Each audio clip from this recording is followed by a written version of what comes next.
Ok, je pense que je peux y arriver. Brani, qu'est-ce que tu fais? Oh! Next step. Finalement, je pense que c'est pas une bonne idée.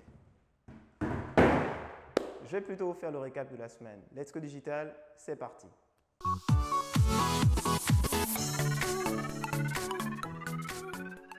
Vous l'avez déjà vu peut-être sur votre appli Facebook, la fonctionnalité Marketplace est disponible dans plus de 37 pays d'Afrique maintenant, dont le Gabon. Effectivement, cette fonctionnalité vous permet d'avoir accès à un marché direct selon le produit que vous cherchez, mais aussi selon votre situation géographique. On espère que les utilisateurs locaux vont se familiariser très vite avec cette fonctionnalité et comme ça, on va éviter de recevoir ce style de commentaires pris en inbox. Si vous avez du mal avec Marketplace et que vous souhaitez un tutoriel, mettez-le nous en commentaire et on verra ce qu'on peut faire. Deux jeunes Gabonais à la conquête des télécoms en Afrique. Il s'agit donc de Selena Soa et Faisan Mambo, qui sont les cofondateurs de Revolution Air.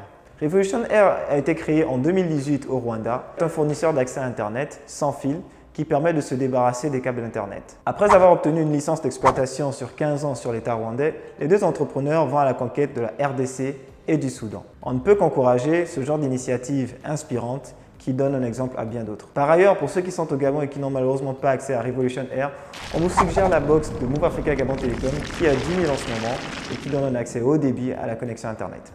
En avril dernier, je vous disais que Jack Dorsey faisait les atalakou au Ghana. Et bien maintenant, on sait pourquoi. Twitter vient d'annoncer l'ouverture de son siège social et son démarrage d'activité au Ghana à partir du mois de septembre. Les raisons évoquées par le dirigeant de Twitter, c'est que le Ghana fait partie des champions en matière de démocratie. Effectivement, le Ghana est un exemple en matière de liberté d'expression, de liberté en ligne et d'Internet ouvert. Twitter ambitionne, ou Twitter si vous préférez, de s'impliquer davantage dans les communautés riches et dynamiques en Afrique, qui alimentent les discussions quotidiennes sur l'évolution de ce continent. Et oui, parce que si vous ne le savez pas, l'Afrique est très dynamique.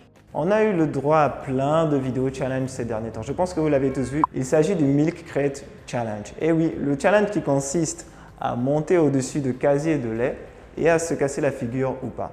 Et bien, Twitter a décidé de bannir justement ce hashtag de la plateforme parce qu'effectivement, beaucoup de personnes ont commencé à se faire mal et on quitte d'un jeu plutôt drôle pour finir à l'hôpital.